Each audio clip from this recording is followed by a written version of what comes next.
प्यारे बच्चों, कैसे हो। मैं चाहता हूं आप स्वस्थ रहें, मस्त रहें, व्यस्त रहें। तो आइए फिर से आपका YouTube channel you can do maths में बहुत बहुत स्वागत। यू कैन डू मैथ्स, आप गणित कर सकते, बिल्कुल कर सकते हैं। तो आइए सीधे चलते हैं प्रश्नावली 3.3 में, जहां आज हम सिर्फ 3 प्रश्न आपको समझाएंगे। फिर से मैं कहूं, तीनों अत्यधिक सरल हैं, लेकिन अगर आप चतुर्भुजों की विशेषता को जानते हैं तब। इसके पहले जो वीडियो में मैंने समझाया, अगर आपने उसको ईमानदारी से ठीक से याद कर लिया है, समझ लिया है, तो बहुत सरल है, अन्यथा सरल नहीं। ठीक है, गणित में जो बन जाए बहुत सरल, जो न बने बहुत कठिन। तो आइए मैं कोशिश करता हूं कि आपसे सरल से सरल गणित बनते हुए आप कठिन से कठिन गणित को हल करेंगे, मेरा वादा है आपसे। आइए प्रश्न पढ़ते हैं। बताइए कैसे यह आकृति एक समलंब है, इसकी कौन सी दो भुजाएं समांतर हैं। ये आकृति एक समलंब चतुर्भुज है, ये बताना है। ठीक है, दिया है ये कोण 80 डिग्री, ये कोण 100 डिग्री, माने 100 अंश और 80 अंश दिया है। तो अब देखें, इसमें पूछा गया है कौन दो भुजाएं समांतर है। ठीक है, तो आप ये भी जानते हैं, जब दो समांतर भुजा को एक तिर्यक छेदी रेखा, जब दो समांतर रेखाओं को एक तिर्यक छेदी रेखा प्रतिच्छेद करती है, तो तिर्यक छेदी रेखा के एक ही ओर के अंतः कोण का योग 180 होता है। और ये भी सही है। इसका उल्टा, जब दो रेखाओं को एक तिर्यक छेदी रेखा प्रतिच्छेद करे और तिर्यक छेदी रेखा के एक ही ओर के एकांतर अंतः कोणों का योग 180 हो, तब वो दो रेखाएं समांतर रेखाएं होती। ठीक है, अब देखें, मान लेते हैं ये एन एम और के एल, ये दो रेखाएं, ठीक है, और ये तिर्यक छेदी रेखा है, एम एल तिर्यक छेदी रेखा है। मैं कह रहा हूं, फिर से ध्यान दें, जब दो रेखाओं को एक तिर्यक छेदी रेखा प्रतिच्छेद करती है, उसके एक ही ओर के अंतः कोण का योग 180 होता है, तब वो दो रेखाएं समांतर होती हैं। या लिखेंगे, हम हल कर रहे हैं, क्या लिखेंगे, हम जानते हैं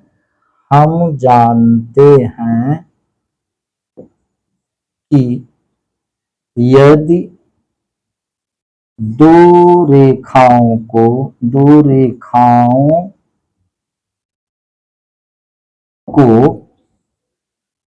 एक तिर्यक छेदी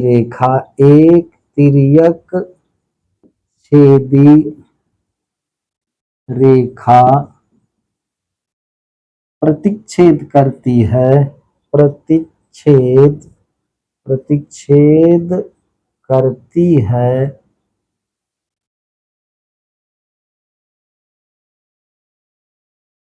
और तिर्यक छेदी रेखा के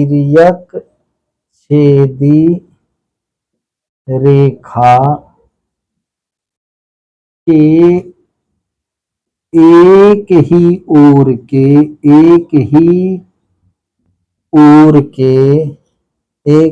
ओर के एकांतर अंतः कोण का योग,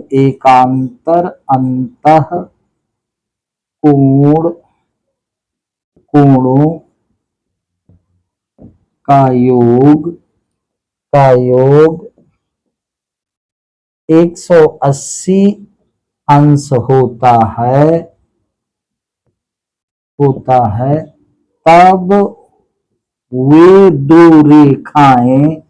तब वो दो रेखाएं समांतर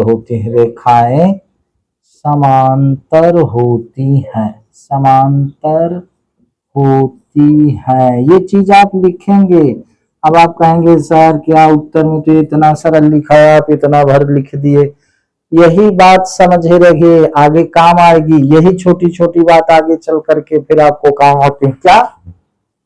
यदि दो रेखाओं को एक तिर्यक छेदी रेखा प्रतिच्छेद करती है और तिर्यक छेदी रेखा के एक ही ओर के एकांतर अंतःकोण का योग 180 होता है, तब वे दो रेखाएं समांतर होती हैं। सिद्ध हो गई समांतर कौन? अब यहां देख लें, चूंकि कोण यम धन कोण क्या एल, कोण यम और कोण एल, तो कोण एम कितना है 100 डिग्री धन एल कितना है 80 डिग्री, ये बराबर कितना हुआ 180 डिग्री। कोण यम और कोण एल का योग 180 डिग्री हो गया। इसलिए के एल पैरेलल एम एन हम लिख दें, यही है उत्तर इसका। ये दो रेखाएं समांतर है, कहने को एकदम छोटी बात है, ये दो रेखाएं समांतर हैं क्योंकि इन दो अंतःकोणों का योग 180 डिग्री। लेकिन रीजन क्या है? रीजन ये पूरा है, जब दो रेखाओं को एक समांतर रेखा प्रतिच्छेद करे और प्रतिच्छेदी रेखा के एक ही ओर के अंतः कोणों का योग एक ही रेखा के एकांतर अंतःकोण नहीं, सॉरी सिर्फ अंतःकोणों का योग। चूक गया था, प्रभु माफ करिएगा, एकांतर अंतःकोण, एक ही ओर के अंतःकोणों का योग 180 होता है, तब वो समांतर रेखा होती है। ठीक है, यहां देख ले, हम जानते हैं कि ये दो रेखाओं को एक तिर्यक छेदी रेखा प्रतिच्छेद करती है और तिर्यक छेदी रेखा के एक ही ओर के अंतःकोणों का योग 180 होता है, तब ये दो रेखाएं समांतर होती हैं। इसके पहले मैं अंतः एकांतर बोल चुका हूं, वो नहीं, अंतःकोणों का योग। बात समझ में आई? तो यहाँ पर के एल और यम एन समांतर हो गया। अब आते हैं 11वें नंबर के क्वेश्चन पर। बिल्कुल साधारण सा वो भी क्वेश्चन है, लेकिन जैसा मैंने कहा कि आपको याद होना चाहिए चतुर्भुजों की विशेषताएं, गुण। ठीक है, आइए प्रश्न क्रमांक हम 11 देखते हैं। 11 में कहा गया है कि एक आकृत है 3.27, उसमें दिया है क्या? उसमें दिया है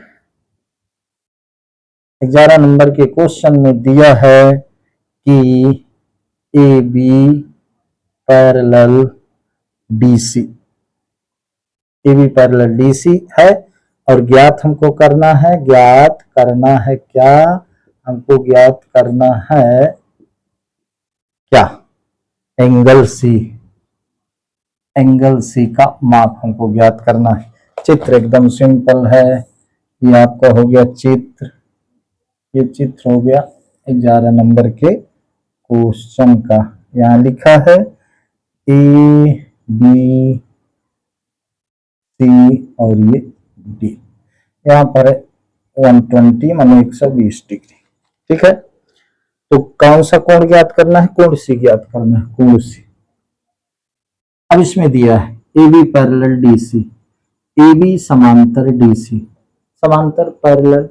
ठीक है, अब वही चीज है, हम जानते हैं कि जब दो समांतर रेखा ए बी डी सी, जब दो समांतर रेखा को एक तिर्यक छेदी रेखा प्रतिच्छेद करती है, तो तिर्यक छेदी रेखा के एक ही ओर के अंतःकोणों का योग 180 डिग्री होता है।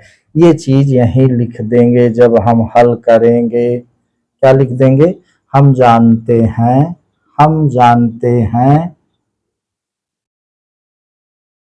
सुन लें, इसको लिखने की आवश्यकता नहीं। हम जानते हैं कि जब दो समांतर रेखा को एक तिर्यक छेदी रेखा प्रतिच्छेद करती है और तिर्यक छेदी रेखा के एक ही ओर के अंतःकोण का योग, हम जानते हैं कि जब दो समांतर रेखाओं को एक तिर्यक छेदी रेखा प्रतिच्छेद करती है, तो तिर्यक छेदी रेखा के एक ही ओर के अंतःकोण 180 डिग्री होता है। इसलिए कोण बी धन कोण सी बराबर 180 डिग्री। यहाँ ये लिख दीजिएगा, फिर से सुन लें जो अभी मैंने कहा। जब दो समांतर रेखा को एक तिर्यक छेदी रेखा प्रतिच्छेद करती है तो तिर्यक छेदी रेखा के एक ही ओर के अंतःकोण 180 डिग्री का होता है, ये लिख देंगे। तो ये भी कितने का है, 120 डिग्री धन कोण सी बराबर 180 डिग्री। तो कोण सी बराबर 180 डिग्री माइनस, ये इधर गया तो पक्षांतर हो गया, तो ये धन में है तो इधर ऋण में हो गया 120 डिग्री। तो कोण सी बराबर हो गया आपका 60 डिग्री। अब आप कहेंगे सर इतना लंबा काहे को खींच रहे हैं, ये दो समांतर रेखा है, एक तिर्यक छेदी रेखा है, ये अंतःकोण का सम 180 होगा, तो 120 है तो 60 180 60 आ गया। जी मैं जानता हूं इतने सरल है, लेकिन आपको ये सारी चीजें धीरे धीरे याद होनी चाहिए। क्या, जब दो समांतर रेखा को एक तिर्यक छेदी रेखा प्रतिच्छेद करती है तो तिर्यक छेदी रेखा के एक ही ओर के अंतःकोण संपूरक होते हैं, मतलब 180 डिग्री के होते हैं। बात समझ में आई? इतना ही बस। इसके बाद आ जाते हैं क्वेश्चन नंबर 11 में। तो इसमें सिर्फ कारण बताना था। अब क्वेश्चन नंबर 11 है, फिगर ये है, सिंपल सा ये आपका फिगर है। इसमें लिखा है आर और यहाँ यस और यहाँ पी, यहाँ क्यू और यहाँ है 130 डिग्री। अब इसमें दिया क्या है, इसमें क्या दिया है, इसमें दिया है P S parallel Q R. 11 number में दिया है P S parallel Q R. Parallel माने समांतर, फिर ध्यान दें ये P S parallel Q R है, तो वही थीम इसमें काम करेगी। जब दो समांतर रेखा, इसमें ज्ञात क्या करना है, इसमें ज्ञात करना है, ज्ञात करना है, क्या ज्ञात करना है भैया, इसमें ज्ञात करना है एंगल पी और एंगल एस, एंगल पी और एंगल माने कोण, एंगल एस, इसका मान ज्ञात करना है। ये पी और एस, ये साइन, ये चिन्ह 90 डिग्री का, ठीक है। तो बस वही लिख देंगे। हम जानते हैं कि जब दो समांतर रेखा को एक तिर्यक छेदी रेखा प्रतिच्छेद करती है तो तिर्यक छेदी रेखा के एक ही ओर के अंतःकोणों का सम, अंतःकोणों का योग 180 होता है। इसलिए कोण P धन कोण Q बराबर 180 डिग्री। तो कोण P धन कोण Q दिया है 130 डिग्री बराबर 180 डिग्री। तो कोण P बराबर 180 डिग्री माइनस 130 डिग्री, तो कोण P बराबर हो गया 50 डिग्री। ये कोण P आ गया, ठीक है। कितने का आ गया, 50 डिग्री। ये 90 का है, इन दोनों का सम भी 180 होना चाहिए, तो ये 90 का है तो ये भी 90 का होगा। तो यस आ जाएगा कितना, वही चीज लिखेंगे।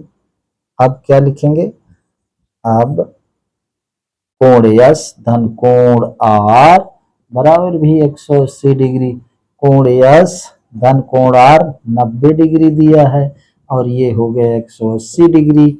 तो कोण यस बराबर 180 ऋण 90 डिग्री, तो कोण यस बराबर हो गया 90 डिग्री। तो आपको बता दूं इस तरह से 3.3 के सारे क्वेश्चन पूरे, ठीक है। तो आप इसको एक दो बार देखेंगे, धीरे धीरे बिल्कुल आने लगेगा। लेकिन इसके बाद फिर हम 3.4 आपके सामने लगे रखेंगे। लेकिन एक बात ध्यान से सुन ले, आप वीडियो को कंटिन्यू देखेंगे, बातों को क्रमशः समझेंगे। इस प्रश्नावली को समाप्त होने पर मैं आपसे इतना ही कहूंगा, अध्ययन के लिए क्या सबसे आवश्यक चीज है, कल क्या पढ़ाया गया, आज क्या पढ़ाया जाएगा, ये स्कूल में ध्यान दें और इसमें भी ध्यान दें। कल क्या पढ़े थे, आज क्या पढ़ने वाले हैं, इससे बढ़कर मैं आपसे कहूं कि स्टडी में माने पढ़ने में सबसे ज्यादा इंपॉर्टेंट है कंटिन्यूटी, लगातार लगातार। तो आप मेरे इस चैनल को सब्सक्राइब करें, लाइक करें। आज बस इतना ही। धन्यवाद।